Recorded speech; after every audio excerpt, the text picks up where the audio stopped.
High সবাই, কেমন আছেন? আমার নাম রেহানা। আজকে আমরা পড়ব সবটুকুই মুহাম্মদ বইটা থেকে 22 অধ্যায়। আজকের বিষয় হচ্ছে সশস্ত্র পরীক্ষা যুদ্ধ। প্রথমেই জানাতে চাই, এটা সম্পূর্ণ হালাল ভিডিও। যে সকল ইসলামিক ব্যক্তিরা আছেন তাদের এই ভিডিও ভালো না লাগলে এখানে হুমকি বা গালাগালি বা তানাবাজি করবেন না। যদি কারো কিছু বলার থাকে আমাকে কমেন্ট করে জানাবেন। আর নিচে আমাদের বিভিন্ন হালাল গ্রুপের লিংক দেওয়া থাকবে, আপনারা চাইলে যোগ দিতে পারেন। মনে রাখবেন, আমাদের সব গ্রুপ সম্পূর্ণ হালাল ও ছলি পদ্ধতিতে পরিচালিত হয়। আজকের পর্বটা থেকে জানতে পারবেন মুহাম্মদ বিভিন্ন এলাকায় অভিযান চালিয়ে লুটের মাল সংগ্রহ করতেন। এমনকি ডাকাত মুহাম্মদ অন্য ডাকাত দলকে আঘাত করে তাদের মাল ছিনতাই করতেন, কারণ মুহাম্মদ নিজেই ছিলেন সর্বশ্রেষ্ঠ ডাকাত নবী। তাই অন্য ডাকাত বাহিনী মুহাম্মদের সাথে পারত না।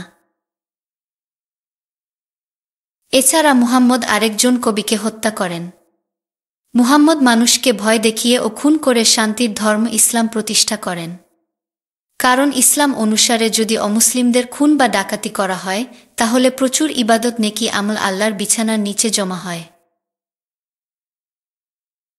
এরপর জানবেন মুহাম্মদের সাথে আবারও বিরোধীরা যুদ্ধে জড়িয়ে পড়ে। মুহাম্মদ এবারও চালাকি করে শত্রুদের থেকে রক্ষা পান। এক জিহুদি যে গোপনে ইসলাম গ্রহণ করেন সে অন্য জিহুদিদের সাথে বিশ্বাসঘাতকতা করেন। যারা ইসলাম গ্রহণ করত তারা প্রায় বিশ্বাসঘাতকতা ও মিথ্যা বলত, এমনকি খুনও করত, কারণ ইসলাম শান্তির ধর্ম। সবটুকু মুহাম্মদ বইটা আপনাদের বুঝতে সাহায্য করবে কিভাবে ভালো মানুষেরা ইসলাম গ্রহণ করে বিশ্বাসঘাতক ও মিথ্যুক এবং প্রতারকে পরিণত হয়। আর এর জন্যই দেখবেন বর্তমানে প্রায় সকল ইসলামী দেশে একজন মুসলমান আরেক মুসলমানকে ঠকায়। এক মুসলমান আরেক মুসলমানের সাথে বিশ্বাসঘাতকতা করে। এক মুসলমান অন্য মুসলমানের অনিষ্ট করে, কারণ এটাই ইসলামের শিক্ষা।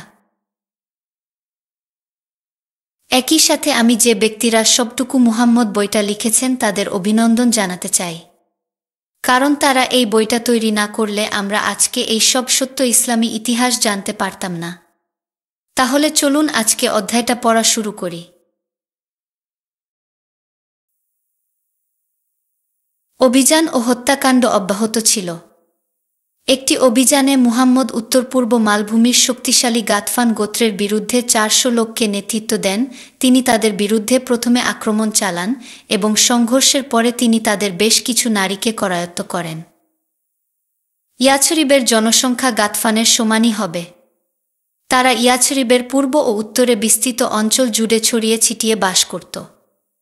গোত্র এবং উপগোত্রসমূহ পৃথকভাবে ঘোরাফেরা করত এবং তাদের পশুপালের জন্য যেখানেই পানি এবং ঘাস পাওয়া যেত সেখানেই তারা তাদের তাঁবু স্থাপন করত। এই হামলার ঘটনা ঘটেছিল যখন একজন ভ্রমণকারী মুহাম্মদকে জানিয়েছিলেন যে তিনি গাতফানদের ইয়াছরিবের উপর হামলা চালানোর জন্য যোদ্ধাদের জমায়েত হতে দেখেছিলেন।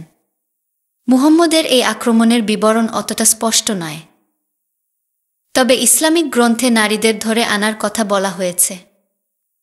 কাহিনীর পরিক্রমায় দেখা যায় একজন বন্দী নারীর বর মুহাম্মদকে হত্যা এবং তার স্ত্রীকে পুনরুদ্ধারের অভিপ্রায় নিয়ে আক্রমণকারীদের পিছু নিয়েছিলেন। তবে তিনি কেবল তীর দিয়ে রক্ষীদের একজনকে বিদ্ধ করতে পেরেছিলেন। সেই বর, তার স্ত্রী এবং অন্য বন্দী নারীদের ভাগ্য কী ঘটেছিল তা লিপিবদ্ধ করা হয়নি। তবে নারীদের ক্ষেত্রে 3টি সম্ভাব্য পরিণতি হয়েছিল। 1. এদের যৌনদাসে পরিণত করা হয়েছিল। 2. দাসের বাজারে বিক্রি করা হয়েছিল, বা 3. মুক্তিপণের জন্য রাখা হয়েছিল। এই সময়কালে মুহাম্মদ পূর্ব পশ্চিম বাণিজ্যপথের একটি প্রাচীন কাফেলা শহর দুমায় একটি দুর্ধর্ষ আক্রমণ পরিচালনা করেছিলেন। দুমা শহরটি লোহিত সাগরকে পার্শ্ব উপসাগরের সাথে যুক্ত করেছিল। এটি বাইজেন্টাইন সাম্রাজ্যের দক্ষিণ প্রান্তে ইয়াছরিব থেকে 500 মাইল উত্তরে একটি ঘোষর বেলেপাথরে ভরা খ্রিস্টান শহর ছিল। এটি প্রাচীন পৌত্তলিক মন্দিরগুলির ধ্বংসাবশেষের বৈশিষ্ট্যযুক্ত একটি গুরুত্বপূর্ণ আঞ্চলিক বাজারও ছিল। মুহাম্মদ এই প্রথমবারের মতো ব্যক্তিগতভাবে এতদূর উত্তরের দিকে কোনো বাহিনীর নেতৃত্ব দিয়েছিলেন। যার কারণ ছিল মূলত মাল লুণ্ঠন করা, খ্রিস্টানদের ভয় দেখানো এবং ইহুদি ও পৌত্তলিকদের মনেও তার ব্যাপারে ভয় ধরিয়ে দেয়া, যাতে তারা ইয়াছরিবে আক্রমণ করা থেকে বিরত থাকে। সে সময় এই অঞ্চলটির মহাসড়কে পণ্যসম্ভার সহ বণিকদের কাফেলার যাতায়াত ছিল, যেখানে ডাকাতরা অতর্কিত হামলা চালাত। তাই তিনি জানতেন যে কেবল এই ডাকাতদের ছিনতাই করার মাধ্যমেই প্রচুর লুটের মাল পাওয়া যাবে।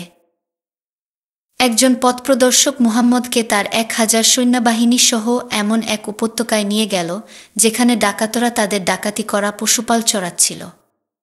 মুহাম্মদ আগাম কোনোরকম সতর্কতা ছাড়াই তাদের উপর ঝাঁপিয়ে পড়লেন। ইসলামী গ্রন্থসমূহে উল্লেখ আছে, আল্লাহর রাসূল যাকে পেরেছেন আক্রমণ করেছেন। যারা পালিয়ে গিয়েছিল তারা সব দিক দিয়ে পালিয়ে গিয়েছিল। সেখান থেকে মুহাম্মদ এবং তার লুটেরা বাহিনী দুমার দিকে যাত্রা করল। কিন্তু তারা সেখানে পৌঁছে যাওয়ার সাথে সাথে নগরবাসী যাযাবর এবং ব্যবসায়ীরা সবাই পালিয়ে গেল। শহরটি লুট করার পরে মুহাম্মদ ইয়াছরিবের উদ্দেশ্যে বেরিয়ে পড়লেন এবং পুরো 1 মাস পরে বাড়ি পৌঁছলেন। ততদিনে উহুদের যুদ্ধের 1 বছর অতিবাহিত হয়ে গেছে এবং মুহাম্মদের জন্য মক্কাবাসীদের সাথে পুনরায় মুখোমুখি হতে আবু সুফিয়ানের দেয়া চ্যালেঞ্জ গ্রহণ করার সময় চলে এসেছে। তবে খরার কারণে পুরো অঞ্চলে পশুখাদ্য ঘাসের অভাব দেখা দেয়ায় আবু সুফিয়ান শেষ মুহূর্তে পিছিয়ে গেলেন।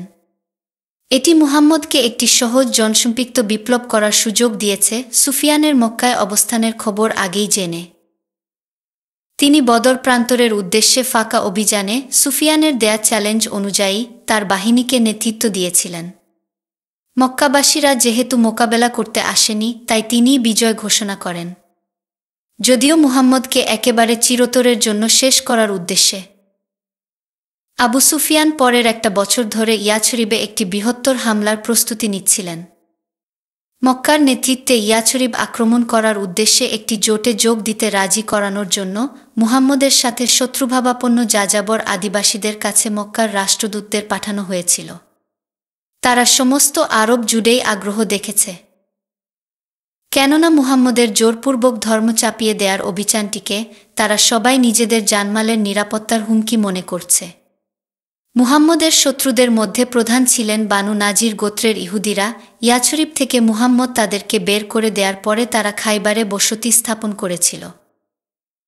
আবু রাফি নামে পরিচিত কবি সাল্লাম হুকাইকের নেতৃত্বে 6 জন বানু নাজির নেতা মক্কায় গিয়ে মক্কাবাসীদের সাথে এক অভিন্ন উদ্দেশ্যে জোট গঠনের প্রস্তাব দেন। তারা পৌঁছলে আবু সুফিয়ান তাদেরকে খোলা বাহুতে জড়িয়ে ধরলেন। মক্কাবাসীদের ধর্ম মুহাম্মদের ধর্মের চেয়ে ভালো ছিল এবং তারা সত্যের নিকটবর্তী আছেন, এই আশ্বাসের জন্য পুরো শহর জুড়ে তাদের মেহমানদারি করা হয়েছিল। সংহতি প্রকাশের সময় ইহুদিরা মক্কার নেতাদের সাথে মন্দিরের দিকে গিয়েছিল, যেখানে মক্কাবাসী এবং ইহুদিরা তাদের হৃদয় থেকেই মন্দিরের আচ্ছাদন স্পর্শ করেছিল আর মুহাম্মদকে ধ্বংস না করা পর্যন্ত লড়াই করে যাওয়ার প্রতিজ্ঞা করল। মক্কা থেকে ইহুদিরা ইয়াছরিবের উত্তর পূর্বে গাতফান অঞ্চলগুলিতে রওনা হয়ে গাতফানদেরকে মুহাম্মদের বিরুদ্ধে যোগ দেওয়ার জন্য আমন্ত্রণ জানিয়েছিল। তবে তাদের এই সংহতি টিকেনি। মুহাম্মদ মক্কায় এবং গাতফানে ইহুদিদের সফর সম্পর্কে ইতিমধ্যে জানতে পেরেছিলেন। খাইবার ইহুদিদের ভয় দেখাতে তিনি খাইবারের দুর্গে ঢুকে কবি আবু রাফিকে হত্যা করার জন্য খুনিদের একটি দল নিয়োগ করেছিলেন। ঘাতকদের নেতৃত্বে ছিলেন হিব্রু ভাষায় কথা বলা খাজরাজ উগ্রবাদী আবদুল্লাহ বিন আতিক এবং আবদুল্লাহ ইবনে উনাইস। এই ইবনে উনাইসকে, যাকে মুহাম্মদ 18 মাস আগে হুজাইলি নেতা সুফিয়ান ইবনে খালিদকে হত্যার জন্য নিয়োগ করেছিলেন। প্রাচীন বালির মাঠের মধ্যে একটি সরু উপত্যকায় খায়বার অবস্থিত ছিল এবং সেখানে খেজুর গাছের গাছগুলি ছাপিয়ে বিশাল দুর্গের সারি ছিল। আবু রাফির দুর্গটি ছিল অন্যতম বৃহত্তম এবং উপত্যকা জুড়ে নেতৃত্ব দেওয়ার মতো একটা অবস্থানে। হিব্রু ভাষায় তার সাবলীলতার কারণে আতিক এবং তার ঘাতক দল রাতে দুর্গে প্রবেশ করতে সক্ষম হয়েছিল এবং তারা শোবার ঘরেই আবু রাফিকে হত্যা করেছিল। খুনিরা সেচ খাদের মধ্যে লুকিয়ে তাদের সন্ধানকারীদের ধোঁকা দিয়ে পালাতে সক্ষম হয় এবং তাদের সাফল্যের কথা ইয়াছরিবে ফিরে এসে মুহাম্মদকে জানা। শেষ পর্যন্ত যখন ইয়াছরিবে জোটবদ্ধ আক্রমণ করার সময় আসে, তখনই খাইবারের ইহুদিরা সরে দাঁড়ায়। এটি সম্ভবত আবু রাবি হত্যার পরিণতি দেখে হতে পারে। তবে ইয়াছরিবের শেষ অবশিষ্ট ইহুদি গোত্র বানু কুরাইজাও তাদের উপর চাপ দিয়েছিলেন সরে আসতে। তাদের আশঙ্কা ছিল যে জোটের আক্রমণ ব্যর্থ হলে মুহাম্মদ খায়বার ইহুদিদের জড়িত থাকার বিষয়টি তাদের বিরুদ্ধে অজুহাত হিসেবে ব্যবহার করবেন, যেমনটা তিনি বানু কায়কা ও বানু নাজিরের ইহুদিদের সাথে করেছিলেন। খাইবারকে দূরে থাকার জন্য চাপ দেওয়ার সঙ্গে সঙ্গে মুহাম্মদ প্রথমবার ইয়াছরিবে আসার পর বানু কুরাইজা ইহুদিদের সাথে যে শান্তি চুক্তি সম্পাদন করেছিলেন তা পুনরায় নিশ্চিত করতে বানু কুরাইজার ইহুদিরা মুহাম্মদকে বার্তা পাঠিয়েছিল। মক্কা থেকে মুহাম্মদ তার জীবন নিয়ে পালিয়ে যাওয়ার প্রায় 4.5 বছর পরে 627 খ্রিস্টাব্দের ফেব্রুয়ারির শেষ দিকে জোটের আক্রমণ শুরু হয়। আবু সুফিয়ানের নেতৃত্বে মক্কি সেনাদল 4000 সৈন্য নিয়ে মক্কা ত্যাগ করে। এই বাহিনীর মধ্যে আবিসিনিয়ার ভাড়াটে যোদ্ধার দল এবং প্রতিবেশী ও দূর তায়েফের যাযাবর গোত্রের মিত্রদের দ্বারা সরবরাহ করা লোকজনও অন্তর্ভুক্ত ছিল। তবে সেনাদল উত্তরের দিকে অগ্রসর হওয়ার সাথে সাথে আরও কিছু বিচ্ছিন্ন বেদুইন গোত্রের যোদ্ধারাও তাদের সাথে যোগ দিয়েছিলেন, যাদের সাথে হয় মুহাম্মদের বিরোধ ছিল নতুবা লুটপাটের আশায় তারা যোগ দিয়েছিল। জোট সেনাদল ইয়াছরিব পৌঁছতে পৌঁছতে সেনাসংখ্যা 10,000 লোকের বিশাল এক আকার ধারণ করে।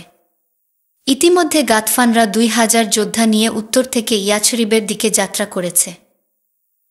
ইয়াছরিবের উদ্দেশ্যে একটি বিশাল সেনাদল রওয়ানার পরেই কেবল তার খবরটি মুহাম্মদ জানতে পারেন, তাই প্রতিরক্ষার প্রস্তুতির জন্য তিনি খুব কম সময় পান। যথারীতি তার সংবাদদাতা ছিলেন তার চাচা আব্বাস, যিনি মক্কাবাসীর সাথে মিশেছিলেন। তবে মক্কার সেনাদল মদিনার কাছে যাওয়ার মাত্র 6 দিন আগে এই বার্তা তিনি মুহাম্মদকে পৌঁছে দিয়েছিলেন। সালমান নামের পার্শ্বের একজন ধর্মান্তরিত মুসলিম শহরের চারপাশে একটি পরিখা খনন করার পরামর্শ দেন, যা এমন পরিস্থিতিতে মক্কার অশ্বারোহী বাহিনীকে ধাঁধায় ফেলে দেবে এবং পরিখাটি পেরোনোর চেষ্টা করলে সময় এটি তাদের জন্য মৃত্যুফাঁদ হিসেবে কাজ করবে। মুহাম্মদ বানু কুরাইজা গোত্রের ইহুদিদের বাদ দিয়ে ইয়াছরিবের অবশিষ্ট প্রতিটি সক্ষম দেহের 3000 লোককে একত্রিত করেছিলেন এই পরিখা খননে। কুরাইজারা সেও জন্য দেখানোর জন্য কাস্তে কোদাল ধার দিয়েছিল, কিন্তু পরিখা খননের কর্মীবাহিনীতে যোগদানের জন্য মুহাম্মদের অনুরোধকে উপেক্ষা করেছিল। লোকদের একত্রিত করা এবং হুকুম করার সুবিধার্থে মুহাম্মদ তার তাঁবুটি পরিখার কাছেই স্থাপন করলেন। তিনি নিজেও একটি কোদাল হাতে নিয়ে মুমিনদের পাশাপাশি কাজে নেমে পড়লেন। পরিখাটি 3 মাইলেরও বেশি দীর্ঘ হল। উপত্যকার দক্ষিণ দিক ধরে এটি আঁকাবাঁকা হয়ে পশ্চিম প্রান্ত পর্যন্ত গিয়ে ঠেকেছিল, যেখানে এটি একটি পর্বতের সাথে সংযুক্ত ছিল, এবং উত্তরাঞ্চল জুড়ে পূর্ব দিকে এটি বালির ক্ষেত অবধি পৌঁছল, যার মাঝ বরাবরে ছিল কিছু দালানকোঠা দেয়াল এবং পাহাড়। প্রাচীরযুক্ত পাঁচপালা, দুর্গ এবং জনবসতিপূর্ণ অঞ্চলের গ্রামগুলির মধ্যকার সংযোগকে কাজে লাগিয়ে প্রাকৃতিক প্রাচীর গড়ে তুলতে মুহাম্মদ পূর্ব দিকের বালির মাঠও বিবেচনায় আনেন। পরিখা খননের অঞ্চলটি বিস্তৃত ছিল। পরিখাটি কমপক্ষে 6 ফুট গভীর ছিল এবং বেশিরভাগ জায়গায় অশ্বারোহীদের উপর থেকে ঝাঁপিয়ে পড়ে পার হওয়া ঠেকানোর জন্য যথেষ্ট প্রশস্ত ছিল। মুহাম্মদের প্রতিরোধকারী যোদ্ধাদের জন্য পরিখার ভেতরের কিনারা জুড়ে নরম কাদার আস্তরণ ছিল। শত্রু সেনাদল উপত্যকার নিকটবর্তী হলে মুহাম্মদ পরিখার বাইরের দিকে বসবাসকারী প্রত্যেককে তাদের গবাদি পশু এবং সমস্ত মূল্যবান জিনিসপত্র সাথে নিয়ে ভেতরে যাওয়ার আদেশ দিলেন। পুরুষরা কাদার আস্তরণের মাঝে অবস্থান নিয়েছিল, আর নারী, শিশু এবং প্রবীণদের দুর্গে পাঠানো হয়েছিল। দিনরাত অবিরাম কাজকর্মের ফলস্বরূপ পরিখা খননের কাজ শেষ হয়ে গিয়েছিল। আক্রমণকারীরা উহুদ পর্বতের পাদদেশে উত্তর পশ্চিম দিক থেকে অগ্রসর হওয়ার অব্যবহিত পূর্বেই মক্কাবাসী ও তাদের মিত্ররা পাহাড়ের ছায়ায় তাদের শিবির স্থাপন করেছিল এবং ইয়াছরিবকে আক্রমণ করার জন্য যে কোনো সময় প্রস্তুত ছিল। তাদের বিশ্বাস ছিল যে তাদের সামনে একটি সহজ বিজয় অপেক্ষা করছে। তারা মনে করেছিল তাদের বাহিনী মুহাম্মদের প্রতিরক্ষা ব্যূহ ভেঙে তাদের বসতি স্থাপনকারী অঞ্চলে প্রবেশ করবে, তার সাথে মক্কার বিশ্বাসঘাতকদের সাথে মুহাম্মদকেও হত্যা করা হবে, তার মসজিদটিকে আগুনে পুড়িয়ে ছিন্নভিন্ন করে দেয়া হবে, তার ধর্ম ধ্বংস হবে। কিন্তু হায়, পরিখাটির কাছে না যাওয়া পর্যন্ত এর বিষয়ে যে তাদের ন্যূনতম ধারণাও ছিল না। অশ্বারোহী এবং পদাতিক সৈন্যরা যখন সেখানে পৌঁছেছিল, তাদের উদ্দেশ্যে কাদার আস্তরণের আড়ালে পেছন থেকে তীরের ঝাঁক ও পাথরের গুলি ছোড়া হয়েছিল। সুতরাং পিছিয়ে যাওয়া ছাড়া আর কোনো উপায় ছিল না। সমূলে বিনাশের উদ্দেশ্যে নিয়ে মক্কাবাসীরা যে আক্রমণ করতে এসেছিলেন সেই আশা যেন একটা স্থবির অবস্থায় এসে দাঁড়াল। অচলাবস্থাটি প্রায় ৩ সপ্তাহ স্থায়ী হয়েছিল। মাঝে মাঝে বিক্ষিপ্ত লড়াই চলছিল, তবে লড়াইয়ে বেশিরভাগই একে অপরের উদ্দেশ্যে পরিখার কাছাকাছি থেকে পাথরের গুলি চালিয়েছিল। উভয় পক্ষের মাঝে তীর ছোড়াছুড়ির মাঝে নিশ্চয়ই অসংখ্য আহত হয়েছে। আদিগ্রন্থে কেবল ১০ জনের মৃত্যুর খবর পাওয়া গেছে। নিহতদের মধ্যে ২ জন ছিল মক্কার একটি ছোট্ট ঘোড়সওয়ার দলের অংশ, যারা একটি সরু জায়গার খাদ দিয়ে তাদের ঘোড়াগুলি নিয়ে প্রতিপক্ষের উপর ঝাঁপিয়ে পড়েছিল। অশ্বারোহীদের মধ্যে একজন ছিলেন বিখ্যাত মক্কাবাসী যোদ্ধা আমর, যিনি এই পরীক্ষাটি পার হয়ে ঘোড়া থেকে নেমে মুহাম্মদের লোকদের মুখোমুখি লড়ার চ্যালেঞ্জ জানালেন। কিন্তু আলী যখন তার দিকে এগিয়ে গেলেন, আমর তার পরিবর্তে অন্য কাউকে আসতে বললেন। তোমার বাবা আমার বন্ধু ছিল, আমি তোমাকে মারতে চাই না, আমর বললেন। আলী জবাবে বললেন, তবে আমি তোমাকে হত্যা করতে চাই। তারা মুখোমুখি হলেন এবং এক পর্যায়ে আমর নিহত হলেন। কথিত আছে যে পিছু হটার সময় ঘোড়া নিয়ে খাদে পড়ে আরেক ঘোড়সওয়ারের মৃত্যু হয়। তলোয়ারের আঘাতে তার ঘোড়ার উপরের আসন থেকে বাঁধন কেটে যায়, যার ফলে সে ঘোড়ার উপর থেকে পড়ে যায়।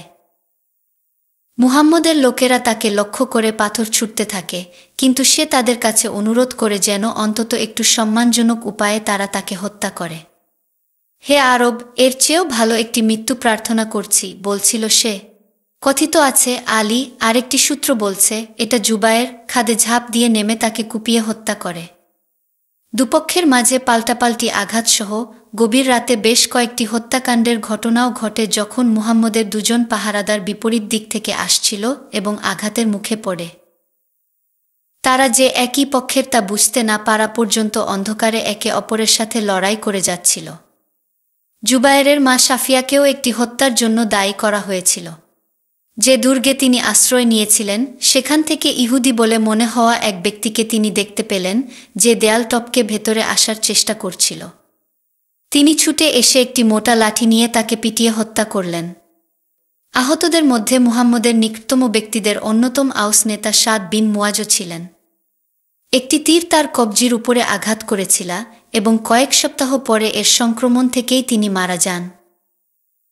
মক্কাবাসী ও তাদের মিত্ররা দীর্ঘদিন ধরে অবরোধের জন্য অপ্রস্তুত ছিল এবং শীঘ্রই তাদের নিজেদের জন্য খাদ্য এবং তাদের পশুর জন্য খাবার সরবরাহের বিষয়ে তাদের দুশ্চিন্তা করতে হয়েছিল। আবু রাফির হত্যার পরে বানু নাজির ইহুদিদের নেতা হয়ে যাওয়া হুয়াই বিন আখতাবের সহায়তায় তারা খায়বার থেকে রসদ যোগানের একটি পথ খুঁজে পেয়েছিলেন। খাদ্য সহায়তা নিয়ে বেশ কয়েকটি ছোট কাফেলা খায়বার থেকে মক্কার যোদ্ধাদের উদ্দেশ্যে ইয়াছরিবে পৌঁছেছিল, কিন্তু মুহাম্মদের লোকেরা একটি কাফেলাকে আটক করার পর তাদের এই সরবরাহ শেষ হয়ে যায়। মক্কার নেতারা বিবাদে জড়িয়ে পড়ল। পরীক্ষার বাধা অতিক্রম করার কোনো উপায় তারা দেখতে পেল না। পরীক্ষা ভেদ করতে গেলে তাদের লোকদের জবাই করা হবে এমন ভয় তাদের পেয়ে বসেছিল। আবু সুফিয়ান এই সিদ্ধান্তে পৌঁছেছিল যে অচলাবস্থার অবসান ঘটাতে তাদের এখন একমাত্র ভরসা হচ্ছে বানু কুরাইজার ইহুদিদেরকে ভেতর থেকে আক্রমণ করতে রাজি করা। এটি মুহাম্মদের লোকদের পরীক্ষা থেকে বিচ্যুত করবে এবং তাদের জোটকে বাধা টপকে যাওয়ার একটা পথ করে দেবে।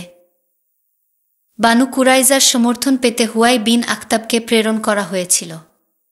তাদের এলাকাটি উচ্চভূমির দক্ষিণ পূর্ব অঞ্চলে ছিল এবং বালির মাঠ লাগোয়া ছিল। উপত্যকার বাইরের দিক থেকে তাদের দুর্গে যাওয়ার একমাত্র উপায় ছিল এই সংকীর্ণ বালির মাঠ পেরিয়ে যাওয়া। এই ঘুরপথের যাত্রায় হুয়াইয়ের অর্ধদিনের বেশি সময় লেগেছিল। তিনি বানু কুরাইজা নেতাদের তাদের সাথে আক্রমণে যোগ দেওয়ার জন্য অনুরোধ করেছিলেন, তবে তাতে মোটেও আশানুরূপ সাড়া পাওয়া যায়নি। কুরাইজারা নিশ্চিত হয়েছিলেন যে নিরপেক্ষতা বজায় রাখাই তাদের বেঁচে থাকার একমাত্র আশা।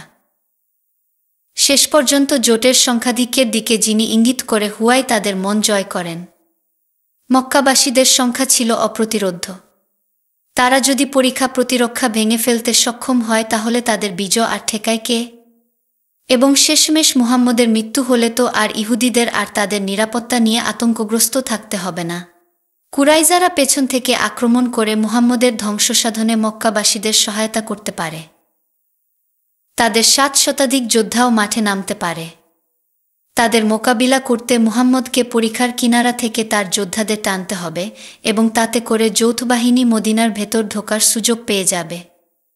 হুয়াই বানু কুরাইজা বাহিনীর শক্তি বাড়ানোর জন্য বালির মাঠ ধরে যোদ্ধা প্রেরণের প্রস্তাবও দিয়েছিলেন। অনিচ্ছা সত্ত্বেও বানু কুরাইজার রাব্বি, ইহুদি ধর্মযাজক ও নেতা কাব বিন আসাদ শেষ পর্যন্ত রাজি হলেন। তিনি তাকে উদ্দেশ্য করে বললেন, হে হুয়াই, আপনি যে ঘৃণার কথা বলছেন তা আমি বুঝতে পেরেছি, কিন্তু আমি আশঙ্কা করছি যে মুহাম্মদকে হত্যা করা যাবে না। তারপর কুরাইশরা তাদের ভূমিতে ফেরত যাবে এবং আমি আমার জায়গায় থাকব, এবং আমি সহ যারা আমার সাথে ছিল তাদের সবাইকে মেরে ফেলা হবে।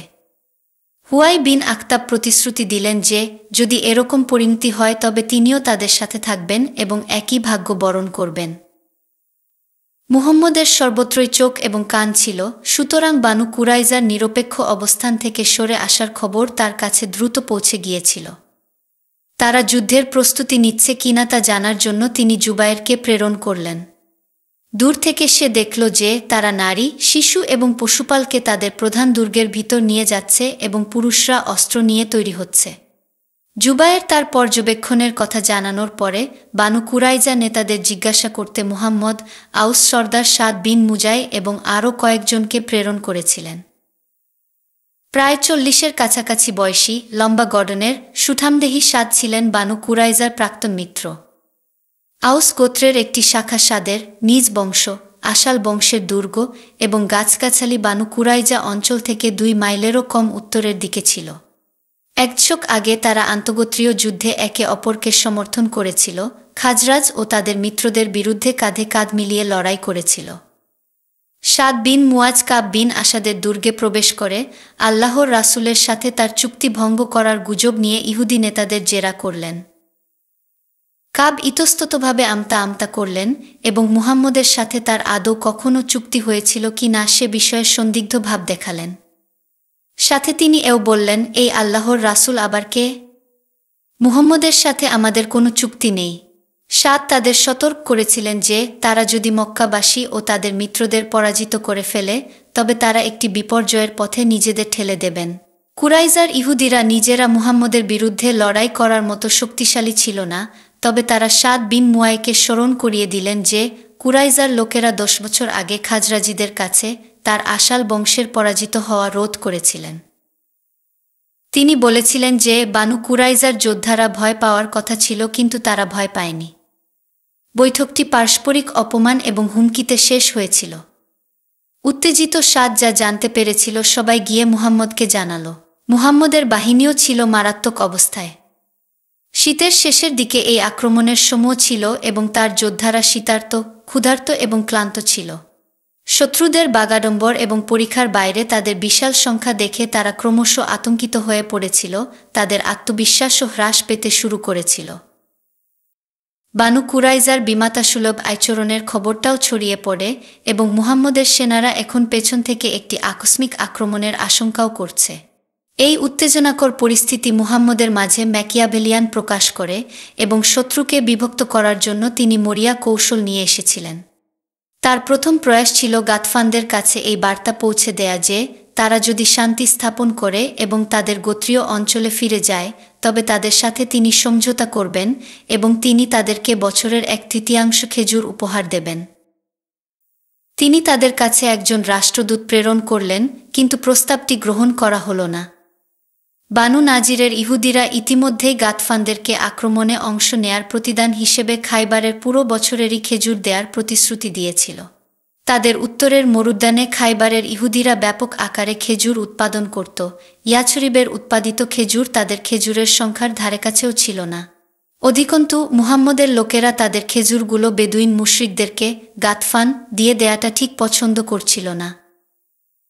যদিও মুহাম্মদ এবং গাতফানিদের মধ্যে সমঝোতার কোনো সিদ্ধান্ত হয়নি, তবুও উত্তরাঞ্চলীয় মিত্ররা মুহাম্মদের সাথে যে কথা বলছিল তা মক্কাবাসীদের কানে পৌঁছেছিল এবং তারা তাদের আনুগত্য নিয়ে প্রশ্ন তুলেছিল। মুহাম্মদ বিচক্ষণতার সাথে তার শত্রুদের মধ্যে পারস্পরিক সন্দেহ জাগিয়ে তোলার জন্য একটি ভুল তথ্যবাহককে প্রেরণ করেছিলেন। নুয়াইম নামে এক ব্যক্তি ছিলেন যিনি জোট আক্রমণ বাহিনীর সাথে ছিলেন, তবে তিনি মুহাম্মদের সাথে গোপনে সাক্ষাৎ করে বলেন যে তিনি ধর্মান্তরিত হয়েছেন এবং বলেন যে তিনি মিথ্যা তথ্য প্রচার করে মক্কাবাসী ও বানু কুরাইজার মধ্যে অবিশ্বাস সৃষ্টি করতে পারবেন। তিনি এমন একজন বণিক ছিলেন যিনি যেখানেই গেছেন সেখানেই নিজেকে প্রিয়পাত্র করে তুলতে পারতেন। এছাড়াও তিনি বানু কুরাইজার রাব্বি, ইহুদি যাজক, মক্কাবাসী নেতা এবং জোটের বিভিন্ন গোত্রের শেখ সহ সবাইকে চিনতেন। কেউ তার ধর্মান্তরিত হওয়া সম্পর্কে জানত না, সুতরাং তিনি বিশ্বস্ত ছিলেন। নুয়াইম প্রথমে বানু কুরাইজার নেতাদের কাছে গিয়ে মক্কাবাসী ও গাতফানদের বিশ্বাসযোগ্যতা নিয়ে প্রশ্ন উত্থাপন করেন। তিনি তথ্যের গোপনীয়তা দাবি করে বলেন যে লড়াই শেষ অবধি চালিয়ে যাওয়ার জন্য তাদের উপর নির্ভর করা যাবে না। যদি তারা মুহাম্মদকে শেষ না করেই তাদের দেশে ফিরে যায় তবে বানু কুরাইজা বিপদে পড়ে যাবে। তাদের নিজস্ব সুরক্ষার জন্য কুরাইজার লোকদের উচিত সঙ্গ ছেড়ে যাওয়ার বিপরীতে মক্কাবাসী এবং গাতফানদের কাছ থেকে বীমা হিসেবে জামিনদার দাবি করা। একই সাথে নুয়াইম তখন আবু সুফিয়ানের কাছে গিয়ে তাকে বানু কুরাইজার ইহুদিদের থেকে সাবধান থাকার কথা বলেন। তিনি গোপন তথ্যের ভিত্তিতে জেনেছেন যে কুরাইজার লোকেরা জোটের পক্ষে থাকার বিষয়ে আফসোস করেছে এবং তারা মক্কা ও গাতফানদের থেকে জামিনদার দাবি করে মুহাম্মদের সাথে তাদের সম্পর্ক সুসংহত করার চেষ্টা করছে এবং তারা পরবর্তীতে তাদের বিশ্বাসঘাতকতার দায়মুক্তির বিনিময়ে মুহাম্মদের হাতে জামিনদারদের তুলে দেবে। একই গল্প নিয়ে নুয়াইম গাতফানিদের কাছেও গেলেন। মক্কাবাসীরা এই কুটচালের শিকার হয় যখন তারা এবং তাদের সহযোগীরা আক্রমণ করার পরিকল্পনার ছক বানাতে আবুল হাকামের পুত্র ইকরিমাকে এবং আরও বেশ কয়েকজনকে বানু কুরাইজার নেতাদের কাছে প্রেরণ করে। এটি ছিল শুক্রবারের রাত এবং মক্কাবাসীরা পরদিন আক্রমণ শুরু করতে চেয়েছিল। তবে উৎসাহের পরিবর্তে এই দূতদেরকে বানু কুরাইজার সন্দেহের সাথে বরণ করে নিয়েছিল। কুরাইজার লোকেরা আঙ্গুল ততক্ষণ তুলবে না যতক্ষণ না মক্কাবাসী এবং তাদের গাতফানি মিত্ররা তাদের গুরুত্বপূর্ণ কিছু লোককে, বিশেষত সম্মানিত প্রবীণদেরকে জিম্মি হিসেবে তাদের হাতে তুলে না দেয়া। এটি তাদের জন্য ভবিষ্যৎ সুরক্ষা হিসেবে কাজ করবে। অনুরোধটি যুক্তিসঙ্গত এবং মক্কাবাসীরা এটার উপর কাজ করবে এই বিশ্বাস করে ইহুদি নেতারা বিনী কিন্তু দৃঢ় ছিলেন।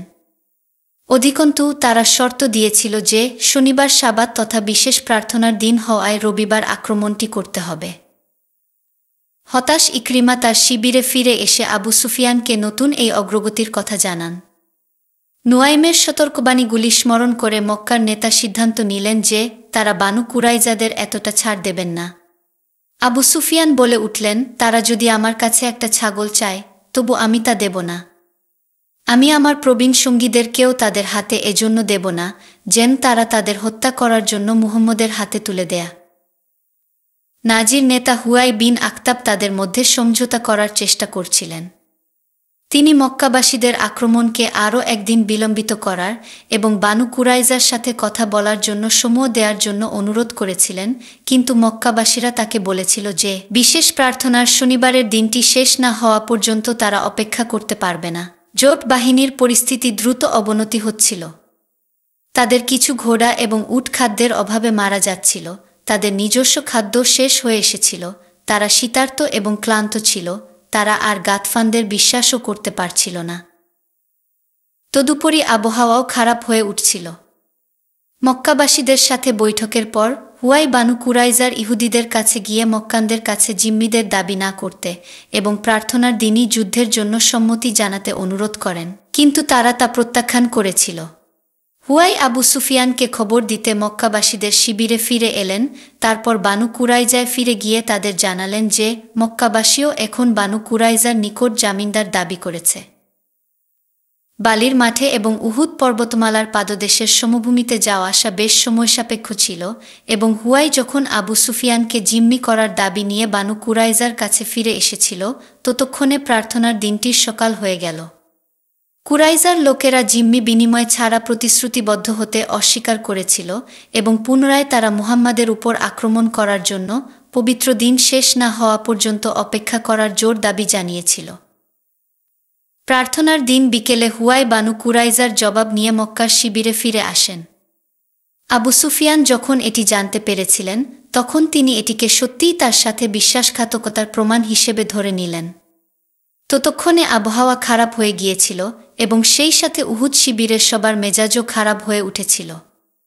জোটবাহিনী তাদের তাঁবুর পাশে শতস্ত আগুনের শিখা জ্বালিয়ে সেগুলো ঘিরে বসে থাকল। হিমশীতল বৃষ্টি পড়তে শুরু করল আর শীতের তীব্রতা বাড়তে লাগল। পুরো দিনব্যাপী চলমান উপত্যকা জুড়ে হিমশীতল বাতাসটির শক্তি এখন প্রবল ঝড়ের রূপ নেয়। গভীর রাত অবধি বাতাসের তীব্র আঘাত শিবিরগুলির আগুন নিভিয়ে দেয়, রান্নার হাঁড়িপাতিলগুলো উল্টে যায় এবং তাঁবু উপড়ে যায়। লোকেরা নিজেদের উষ্ণ রাখার জন্য যথাসম্ভব নিজেদের গুটিয়ে রাখে এবং তাদের বাধা উটগুলির পাশে জবুডুবু হয়ে বসে থাকে। জোটের নেতাদের সাথে বৈঠকে বসে আবু সুফিয়ান বানু কুরাইজাকে বিশ্বাসঘাতক বলে তাদের নিন্দা করেন। তাদের উদ্বেগ এবং সাথে বাতাসের তাণ্ডব যে ধ্বংসাত্মক পরিস্থিতির সৃষ্টি করেছিল, তাতে তিনি হতাশ হয়ে মদিনা আক্রমণ না করে মক্কায় ফিরে যাবার হৃদয়বিদারক সিদ্ধান্তটাই নিলেন। তিনি অন্যান্য গোত্রীয় নেতাদের বললেন, ছেড়ে যাও, কারণ আমিও ছেড়ে চলে যাচ্ছি। ক্রোধের বশে তিনি তার উটে চড়ে বসলেন এবং উটটিকে নিজের পায়ে দাঁড়ানোর জন্য পায়ে লাথি মারলেন। কিন্তু ক্রোধের কারণে তিনি ভুলে গিয়েছিলেন যে উটটি তখনও বাঁধা ছিল এবং উট চলতে হলে তাকে আগে এটির বাঁধন খুলতে হবে। তিনি শিবিরের মধ্যে দিয়ে উট চড়িয়ে মক্কাবাসীকে তাদের তাঁবু বোঝাই করে তাকে অনুসরণ করে বাড়ি ফেরার জন্য বলেন। মুহাম্মদের ধূর্ততা এখানে জিতে গেল। পরদিন সকালে চারদিকে আলো ফুটলে তিনি এবং তার অনুসারীরা যখন পরিখার ওপারে তাকালেন তখন দেখলেন বিশাল সেনাদল যুদ্ধক্ষেত্র ছেড়ে চলে গেছে। যথারীতি মুহাম্মদ অভিজ্ঞতা থেকে অনুপ্রেরণা অর্জন করেছিলেন। তিনি যুদ্ধ সম্পর্কে একটি সম্পূর্ণ অধ্যায় সূরা রচনা করেছিলেন এবং এটিকে মিত্রবাহিনী নামে অভিহিত করেছিলেন। আয়াতগুলি পড়লে মনে হবে এ যেন উদ্দেশ্যহীনভাবে লেখা ডায়েরির কথামালা। হে মুমিনগণ, তোমরা তোমাদের প্রতি আল্লাহর নিয়ামতকে স্মরণ কর। যখন সেনাবাহিনী তোমাদের কাছে এসে গিয়েছিল, তখন আমি তাদের উপর প্রবল বায়ু ও সেনাদল প্রেরণ করলাম যা তোমরা দেখনি। আর তোমরা যা করো আল্লাহ তার সম্যক দ্রষ্টা। যখন তারা তোমাদের কাছে এসেছিল তোমাদের উপরের দিক থেকে এবং তোমাদের নিচের দিক থেকে, আর যখন চোখগুলো বাঁকা হয়ে পড়েছিল এবং প্রাণ কণ্ঠ পর্যন্ত পৌঁছেছিল, আর তোমরা আল্লাহ সম্পর্কে নানা রকম ধারণা পোষণ করছিলে, সে সময় মুমিনগণকে পরীক্ষা করা হয়েছিল আর তাদেরকে ভীষণ কম্পনে প্রকম্পিত করা হয়েছিল। মুহাম্মদ যখন ডায়েরি লেখার কাজ করছিলেন, হুয়াই তখন বানু কুরাইজার সাথে যে কথা দিয়েছিলেন তার রক্ষার্থে তাদের সাথে দুর্গে যোগদান করেছিলেন এবং তার নিয়তির জন্য অপেক্ষা করছিলেন।